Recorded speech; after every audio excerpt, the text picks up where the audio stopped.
Hello, 'tis Wednesday. I've been painting goblins. Here's a goblin. Do you like it? So this is one of the 2 finished goblins of Zarbag's Gitz. Here's the other one. This was the first test model, who I've completed. This is how the rest of them are being done. They're all currently at this stage.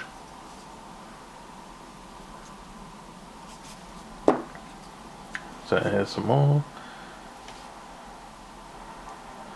This deck takes about, I'm going to say about 20 minutes per model.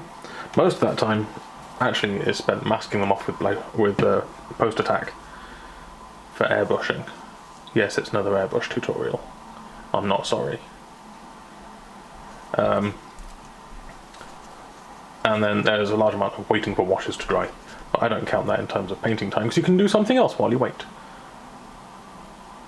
So from this to this, that's where we're going. And if I get this video done and uploaded today, then I should be able to get them done today, because I've got 5 left, and these guys don't take very long at all. The time-consuming ones will be these 2 fellas, and probably the netter. I tried painting the net once already, and it's super time-consuming because there's like no good shortcuts for painting that net. You basically have to do it. Like, it won't take a wash well because the wash forms a film between all of the holes in the net, and then it dries weirdly. Dry brushing it looks just awful. So the only solution is to do base, highlight, highlight. Excuse me. And go from there. So doing base, highlight, highlight on all of this net's actually going to take a fair bit of time and be very boring,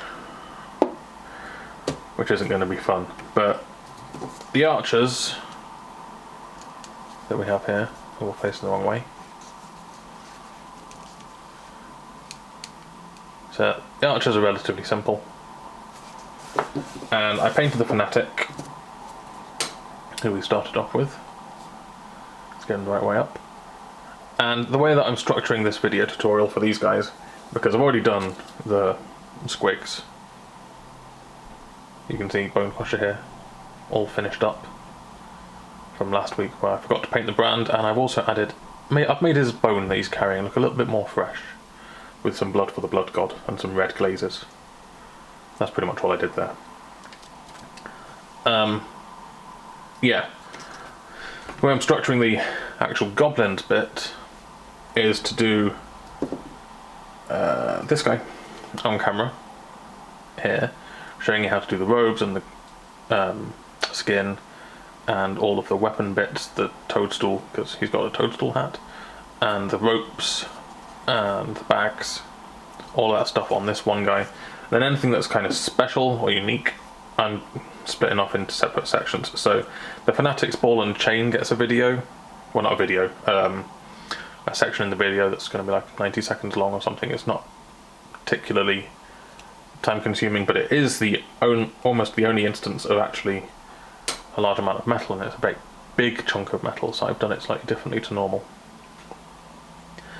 This flask isn't going to be in the tutorial because this was basically just an experiment to see if I could do it.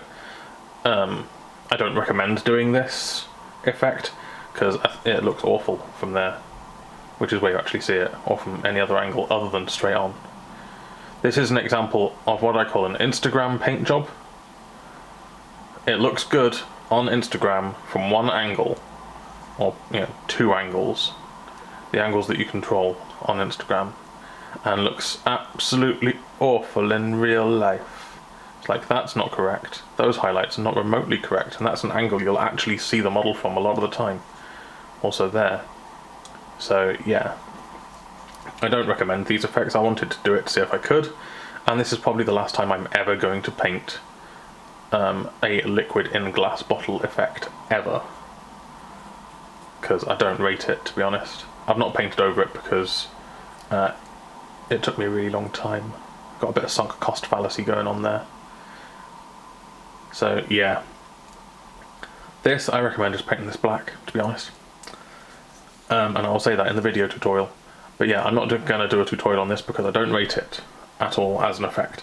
I think it looks stupid, to be honest. And I did it to see if I can. I'm kind of in a mood of doing things to see if I can at the moment. If you've been following me on Instagram or Facebook, or even if you've been hanging out in the Discord, you'll notice I've been painting some bits of this guy. And he should have an Auspex scanner and a knife on the back here, which none of this is glued on. This is held on tack.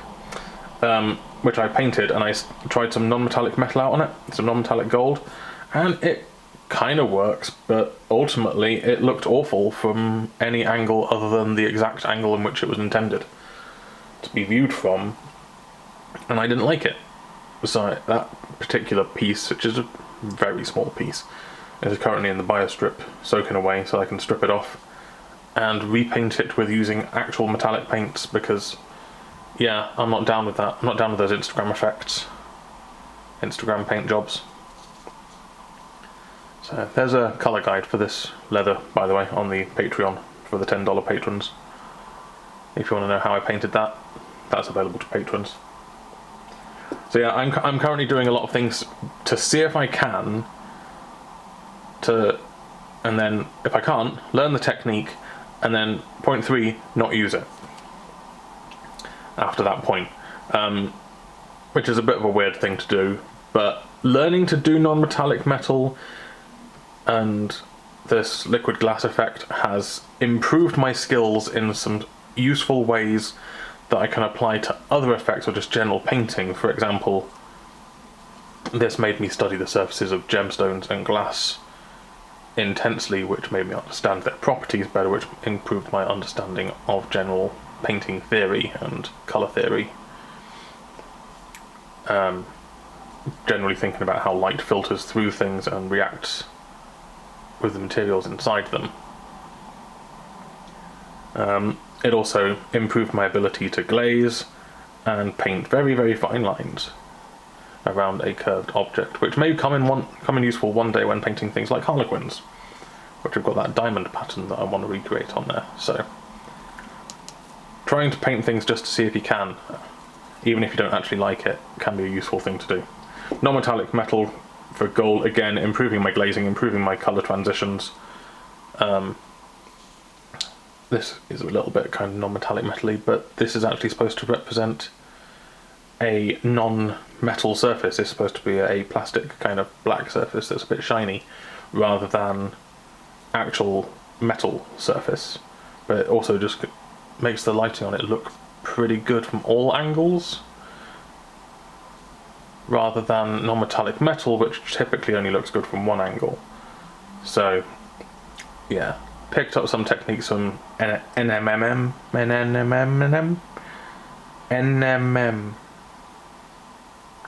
Yeah, that. It's like trying to say an anemone, which I can't say.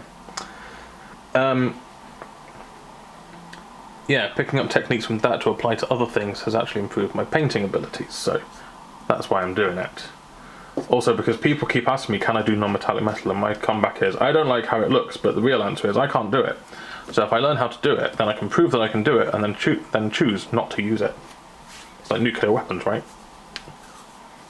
Yeah, sure, that's the same. Anyway, other things I've done, applied decals to my guy here. This isn't glued on, this is just tacked on, because otherwise the purity seal obscures that thing that I've got to paint there. I took a stab at his head last night. I might put a picture up, and I think I can do better, so I'm stripping the head and doing it again. It was just a real quick job, it's only like 20 minutes to paint that head. And that's pretty much all I've been painting at the moment. So Zarbag's Gitz, hopefully done today. The colour guide for this guy will be up by the time you're watching this video, in the time that I'll be writing it while I'm rendering out this video. Ignore this fingerprint in the varnish. I'll be writing that up while I'm rendering this video that I'm talking in right now, and so these guys will have their color guide available now to $10 patrons, and then the video tutorial will be going live later. The Briar Queen, Thorns of the Briar Queen Part 2 video is edited, and I just need to do the voiceover on it, which again I'm going to do after I've rendered out today's work in progress video, which shouldn't take too long. So I've got a couple of hours of desk work to do, and then I'm back to painting, and hopefully I'll finish Zarbag's Gitz. At the very least I will finish these two, which includes the on-camera guy. I will finish these two today, maybe the netter, and hopefully get all of the cloak and skin work done on these guys. And then I've got to paint this cauldron. To be honest, I'd recommend painting the cauldron the same way I paint the Fanatics ball and chain. All the different toadstools and some other little details. This, I don't know, is it a fairy? What is it? In a cage? There. I've also got to fill this gap with PVA glue so I can fix that up. I might do that on camera so you can see how it works. Filling a gap on a painted surface. I did it here on this goblin's wrist. I'd already painted the goblin, then I filled the gap with PVA glue. Up really close you can see it, but at tabletop you can't tell. Also there's a gap here. There's a gap that runs from this kind of notch in his hood and then down this shoulder, which I also filled with PVA glue after I'd painted the model and then painted over it. So yeah, gap filling on a painted model, it is possible, but it's not particularly easy and it's kind of time consuming. So there we go, that's what I've been up to. After this I've got an Imperial Guard kilting to paint, and I'll be doing that over the holidays, and there probably won't be any more videos between and the new year, because it's the 19th today, which means a week from now it'll be Boxing Day, the 26th. So we will have had Christmas Eve and Christmas Day, during which I will probably do some painting, but I'm not going to do anything on camera. I'm just going to enjoy myself, or / paint a kill team. So the next work in progress video will probably be in 2 weeks from now, which will be in the new year. Start of the new year. So you won't see me for 2 weeks. I will still be posting things on Instagram and Facebook and so on, but I'm not going to be uploading to YouTube in that time. So the Zarbag's Gitz video might go up before the end of the year for patrons, but it won't go up before the end of the year on YouTube. You'll have to wait until 2019 for that.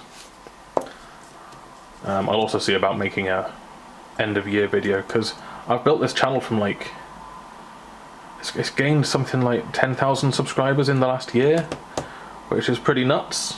So thank you for that. Started a Patreon, which is now, well, partially supporting me, mostly paying for models and paints and so on. And yeah, it's all going well. I painted a lot of stuff. Not as much as I would have liked to have painted. Fire Slayers. But yeah, done well. Done pretty well, all things considered. And the start of each new year is usually spent painting Golden Demon stuff, because Golden Demon is in May, and that means you get 5 months at the start of the year in order to paint stuff up. So between commissions and Golden Demon, I'm not going to have a lot of time for tutorials, but I will try and get some stuff out, but it might be 1 video a month rather than 2. So there we go. So let's have another look at those painted goblins. I think they look quite nice.